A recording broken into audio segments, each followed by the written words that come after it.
I 34M need to get this off my chest because what just happened with my family is beyond betrayal, and I'm still trying to process everything. I've been an EMT in Michigan for over 10 years now. Not the most glamorous job, but I save lives and it pays the bills. I'm not trying to sound like a hero, just stating facts. For the past decade, I've been the family's go-to person whenever they needed help. I send my parents $400 monthly for my dad's medical bills. He's got diabetes and refuses to manage it properly. I watch my sister's kid Rick twice a week so she can have a social life as a single mom. The kid's 4 and pretty cool actually, not his fault his mom's a piece of work. I even helped my brother move into his fancy downtown condo last month, taking 2 personal days off work to pack and haul his stuff while he was too busy closing deals. It's always been this way. Growing up, my brother Eddie, 36M, got new clothes. I got his hand-me-downs. My sister Chloe, 30F, got dance lessons and gymnastics. I got told sports were too expensive after Eddie's baseball equipment ate up the budget. They've got all these framed photos of Eddie in his investment banker suit and Chloe at her graduation, but the only picture of me in the house is from a family vacation when I was 12. There was one moment that always stuck with me. During my second year as an EMT, I got nominated for a statewide excellence award. Only 5 people in Michigan were selected for final interviews. My parents promised they'd come with me, show their support. But the night before, Eddie called. His firm had a networking gala, and he needed mom and dad there. I ended up going to that interview alone. Didn't even get a good luck text. Found out later they spent the night bragging about Eddie's promotion to junior analyst. Until 3 months ago, I was engaged to Sarah, 32F, a marketing executive. We were together for 3 years, and I thought she was the one. Everything was good until it wasn't. She dropped this bomb on me. I just don't see myself with someone who's, an EMT forever. I thought you'd go to med school eventually. My friends are all with doctors and lawyers, and I'm with, you. That hurt, not gonna lie. I'd been thinking about paramedic school, which would bump my pay, but med school was never on the table. I'd told her that from day one. But whatever, people want what they want, right? Here's where it gets twisted. My family, Eddie the golden child, Chloe daddy's precious princess, and my parents, they all acted super supportive at first. She wasn't good enough for you anyway, John. You're better off without her, son. Now you can find someone who appreciates you. They even encouraged me to break it off before she could end things. Dad gave me this whole speech about being the man and ending it on my terms. I broke things off and moved back to my old room at my buddy's place. At least I had my dignity, right? That's what I thought anyway. But in the weeks after the breakup, little things started feeling off. Like I'd mentioned Sarah in passing, about transferring her name off the apartment lease, and my mom's voice would go weird, kind of strained. One time Chloe joked, well, Sarah's always been good at landing on her feet, but when I asked what she meant, she changed the subject real fast. Then last week, my mom texts me, John honey, we're canceling Christmas dinner this year. Your father's medical bills have piled up and we just can't swing it. We'll do something small in January to make up for it. Love you. Christmas is mom's favorite. We're talking full-on Christmas explosion in that house every year. Tree, lights, those little village houses, full mode. I immediately felt bad and called her back, offered to pay for the whole thing, even host it at my place. No, it's fine. We'll just have a quiet Christmas this year, she said, sounding weird and distracted. A few weeks before Christmas, I got a random text from Chloe, we're still good for Thursday night, right? Bring the snacks. When I asked her about it, she brushed it off, said it was meant for a friend.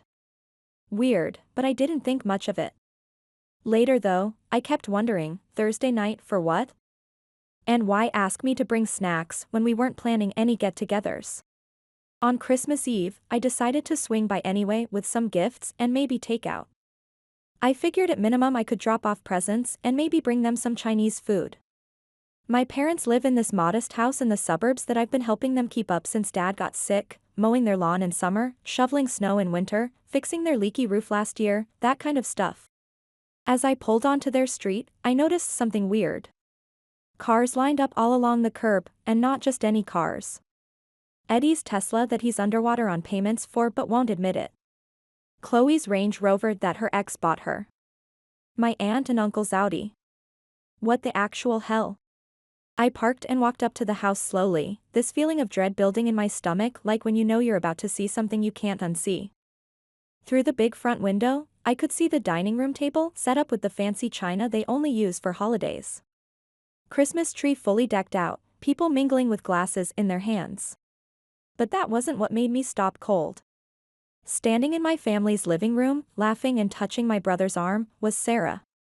My ex-fiancé, and my sister was right beside her, showing her something on her phone, both of them giggling like best friends.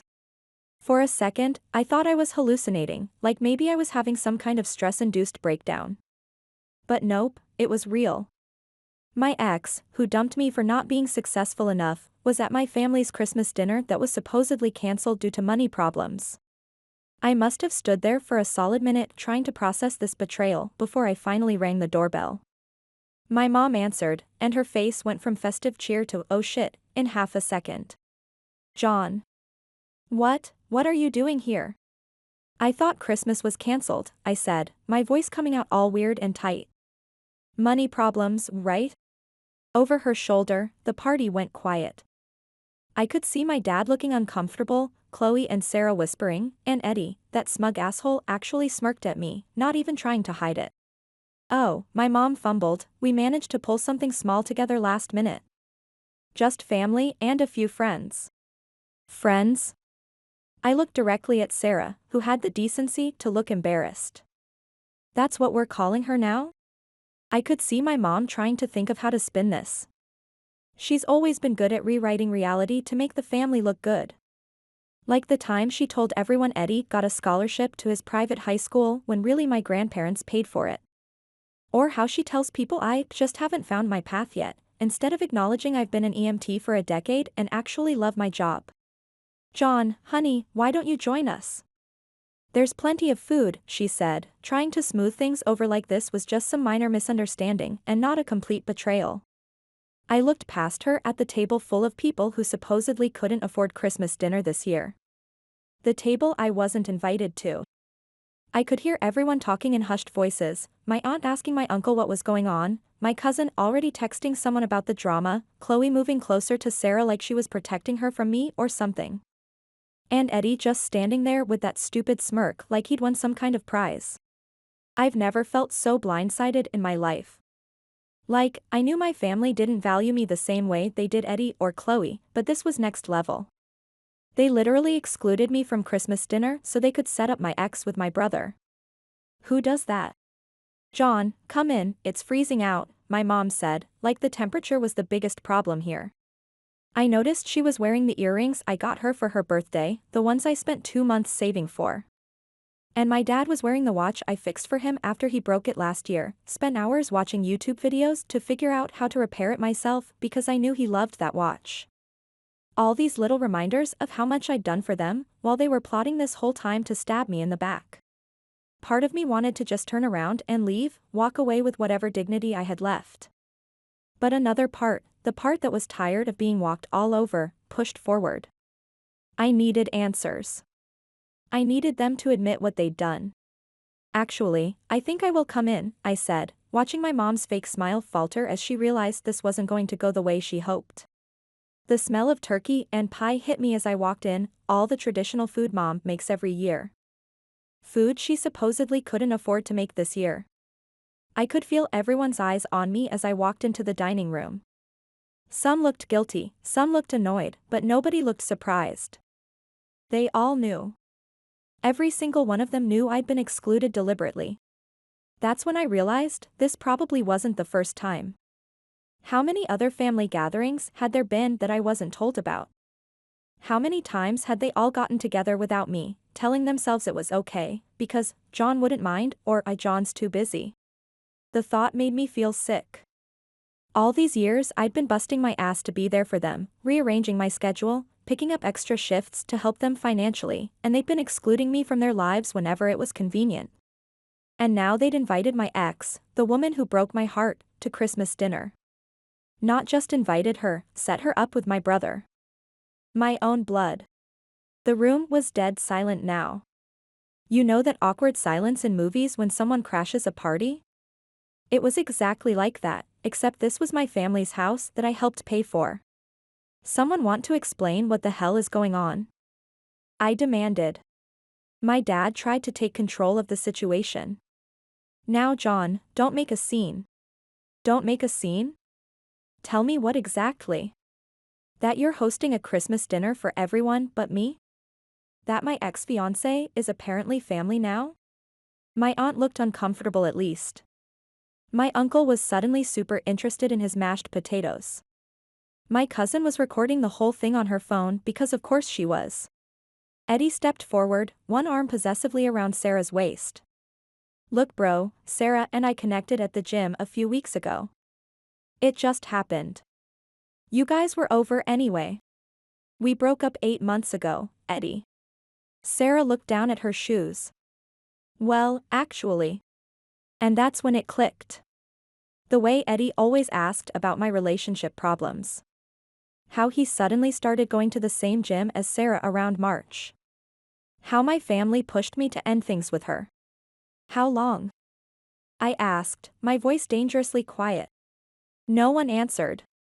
My mom was looking at my dad was looking at the floor. Chloe was rolling her eyes. How long? I shouted. I never yell, so when I do, people pay attention. Chloe rolled her eyes again. God, you're being so dramatic. They've been talking since last summer, before you guys even broke up. But it's not like they did anything physical until after. Last summer. When I was working double shifts to save for a bigger engagement ring because Sarah kept dropping hints that the one I gave her wasn't impressive enough. While I was busting my ass helping accident victims and heart attack patients, she was texting my brother. And my family knew. I looked at my parents. You knew about this? My mom had the nerve to say, honey, we thought it would be better this way.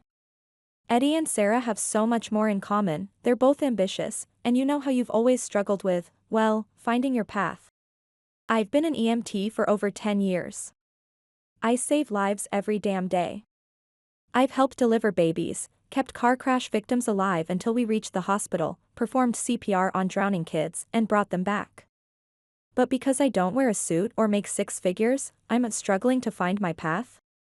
So you excluded me from Christmas to set them up? To protect me? We were going to have a small dinner with you tomorrow, my dad said. Just us. The leftovers. The afterthought. The consolation prize. Story of my life. My aunt tried to defuse the situation. John, honey, why don't you grab a plate? There's plenty of food. Are you serious right now? You think I want to sit and eat with these people? My backstabbing brother, my ex who's apparently been cheating on me with him, and my family who lied to my face about all of it? Don't be so sensitive, Eddie said. It's not like you and Sarah were going to work out anyway. She needs someone who can provide the life she wants. And that's you? I laughed. Mr. Up to his eyeballs in debt? The guy who's one bad quarter away from losing his condo? Yeah, real provider material there, bro.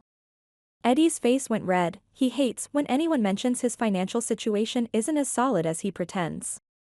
I pulled out my phone, opened my banking app, and canceled the automatic payment to my parents' account right there. Then I looked at my mother, still wearing those birthday earrings I'd saved up for. You can now kiss your personal ATM. Goodbye. Figure your own shit out from now on. All of you.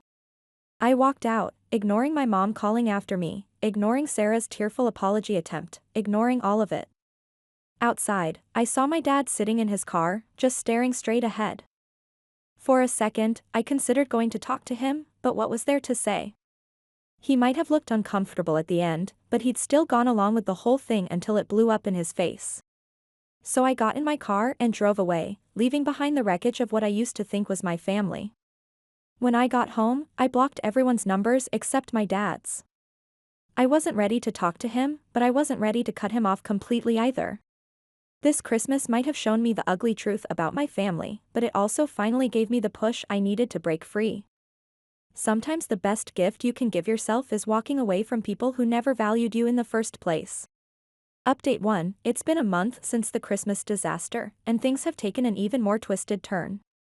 What's happened since then just proves I made the right decision cutting contact with my family. First bombshell, I received a registered letter from a lawyer. For a second, I panicked, thinking my family was suing me for stopping the $400 monthly payments. But it was actually about my grandmother's estate. She died 5 years ago, leaving me a small inheritance that I never knew about. The lawyer had been hired by my dad as part of their divorce proceedings. Yes, they're getting divorced after the Christmas incident, and he discovered that my mom had been managing my inheritance. By managing, I mean she'd been dipping into it to pay for things like Eddie's business school and the down payment on his condo. About $145,000 that my grandmother wanted me to have gone to fund the golden child's fake lifestyle. When I called my dad about it, he sounded genuinely shocked. He's been staying at a Marriott downtown since Christmas, and apparently my mom had a secret account he never knew about. "I'm so sorry, John," he said. "I've told her she needs to pay you back, but she doesn't think she did anything wrong," I finished for him. "I'm going to make sure you get what's owed to you," he said. "Even if it has to come out of my half of the divorce settlement." Then yesterday, Sarah showed up at my apartment unannounced. No idea how she got my new address, probably through some mutual friend. She was in tears, mascara running down her face, looking nothing like the polished marketing exec who dumped me for not being successful enough. "John, I need to talk to you," she sniffled. "It's important."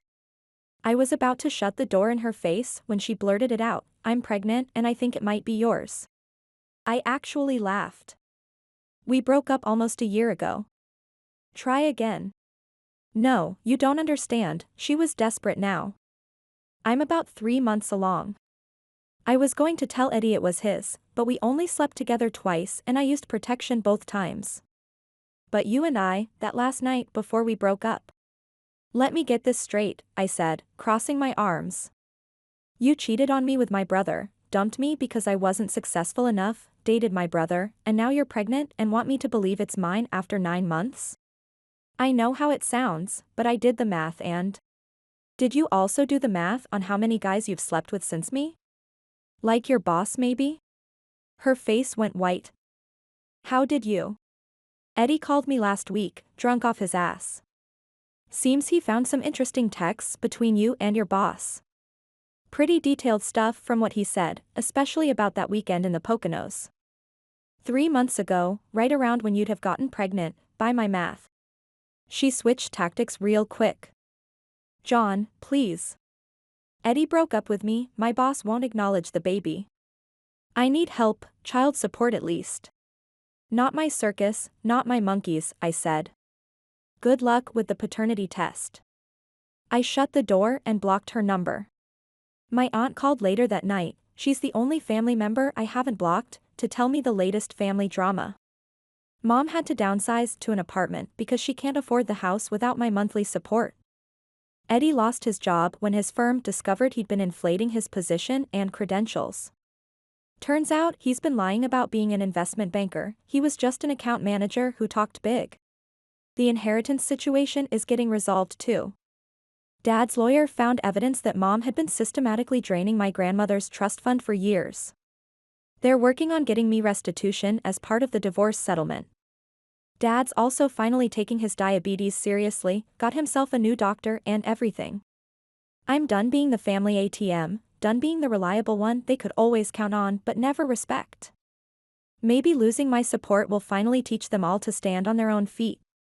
Meanwhile, I've applied for a position with a mountain rescue unit in Colorado. Fresh start, better pay, and about 1,000 miles between me and this toxic mess. Sometimes it takes losing everything you thought was important to realize what actually matters. I lost a family that never really valued me, but I gained something more valuable, my self-respect. Update 2. It's been 3 months since my last update, and everything has completely changed. I took that job in Colorado with the Mountain Rescue Unit, and honestly, best decision I've ever made. The work is challenging but incredibly rewarding, and my experience as an EMT in Michigan actually gave me an edge in the hiring process. I bought a small cabin that needs work, nothing fancy, but it's mine. No more sending money to support other people's lifestyles or putting my dreams on hold. The cabin sits at the edge of a national forest, and sometimes I wake up to deer in my backyard. It's peaceful in a way I never knew I needed. But here's where life gets interesting. 2 weeks after I moved here, I got called to help with an injured dog on one of the trails. The owner was this veterinarian named Kate who runs the local animal hospital.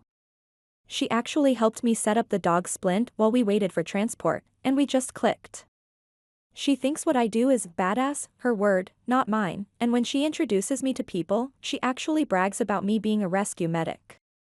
Meanwhile, the family drama continues back in Michigan, but I'm watching it unfold from a safe distance.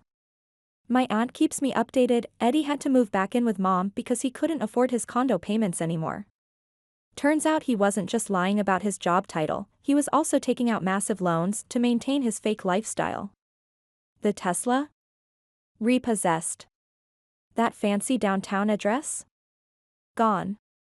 He's sleeping in his old bedroom, surrounded by his high school football trophies, while mom tries to convince everyone he's between opportunities. Speaking of mom, she had to get a job as a receptionist at a dental office. First real job she's had in 25 years.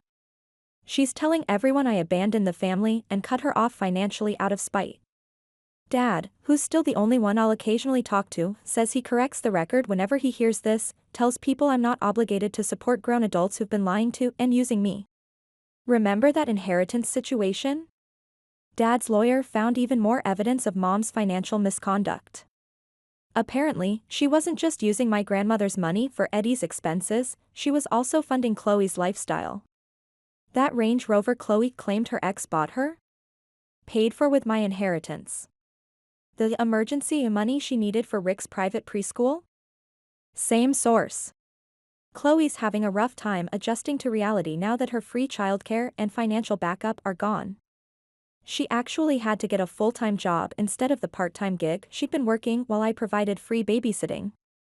Last week, she tried making a sad post on Facebook about how some people forget the importance of family, tagged everyone but me, of course.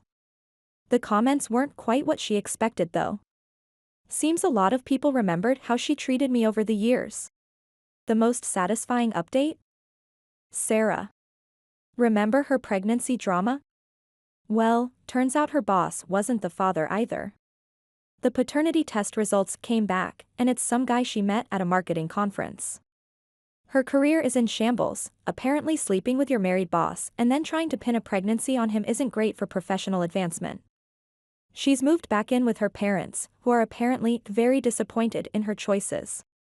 Kate thinks all this family drama sounds like a bad soap opera. She grew up with parents who supported her dream of being a vet, who came to every important event, who treated all their kids equally. When I told her about Christmas, she just hugged me and said, "Their loss." And you know what? She's right. Yesterday, I finished fixing up the cabin's back deck, the one that overlooks the mountains. Kate brought over beer and pizza, and we sat out there watching the sunset. No drama, no manipulation, no having to prove my worth. Just peace, good company, and the knowledge that I finally chose myself. Dad's coming out to visit next month. He's never been to Colorado, and he seems genuinely excited to see my new life. He's been in therapy since the divorce started, working through his own issues about how he enabled mom's behavior all these years. It's not perfect, but it's something. Sometimes you have to lose a toxic family to find out what real support feels like. I might have lost the family I was born into, but I'm building something better, a life where I'm valued for who I am, not what I can provide. Update 3, 6 months in Colorado, and my life has completely transformed. Kate and I are engaged. She helped pick out the ring because she's practical like that. No games, no subtle hints about bigger diamonds or comparing it to what her friends have. Just pure joy and genuine love. The Mountain Rescue Unit promoted me to team leader last month. My experience dealing with complex emergencies and keeping calm under pressure made me a natural fit. The pay bump meant I could finally finish renovating the cabin, new roof, updated kitchen, and a proper workspace for Kate to handle emergency animal cases when the weather's too bad to make it to her clinic. My dad visited last week. He's a different person now, managing his diabetes properly, going to therapy, and actually listening when we talk. He saw my new life and said something I never expected to hear from him: "I'm proud of you, son. You've built something real here." The contrast with my old life couldn't be starker. Back in Michigan, things keep unraveling. Eddie tried reaching out through Dad, claiming he's changed and wants to rebuild our brotherhood. Same day, I found out he was asking around about borrowing money for a new business venture. Some people never change. Mom and Chloe attempted a guilt trip campaign on social media, posting old family photos and writing long posts about forgiveness and family loyalty. The comments weren't what they expected. Turns out our extended family and old friends had noticed their treatment of me over the years. One of my cousins actually wrote, "Loyalty goes both ways." John was the only one showing any for years. Sarah's latest drama? She's trying to reinvent herself as a lifestyle influencer, posting carefully filtered photos of her co-parenting journey. Conveniently leaving out the part where she tried to pin her pregnancy on multiple men. Her follower count isn't exactly skyrocketing. Meanwhile, I'm living my best life. Kate and I are planning a small mountain wedding for next spring, just close friends and my dad. No family drama, no pretense, no having to prove anything to anyone. Yesterday, we rescued a hiker with a broken ankle, and afterward, Kate helped me train our rescue dog, Thunder. Yeah, the irony of a rescue medic having a rescue dog isn't lost on me. Some people might look at my story and see tragedy, a broken family, lost relationships, shattered illusions. But I see victory. I broke free from people who saw me as nothing but a resource to exploit. I found real love, built a meaningful career, and created a life that makes me proud. To anyone else stuck in a toxic family dynamic, sometimes the bravest thing you can do is walk away. Your worth isn't measured by how much you can give or sacrifice. Sometimes you have to lose a false family to find your real home. I'm John, and for the first time in my life, I'm exactly where I'm supposed to be.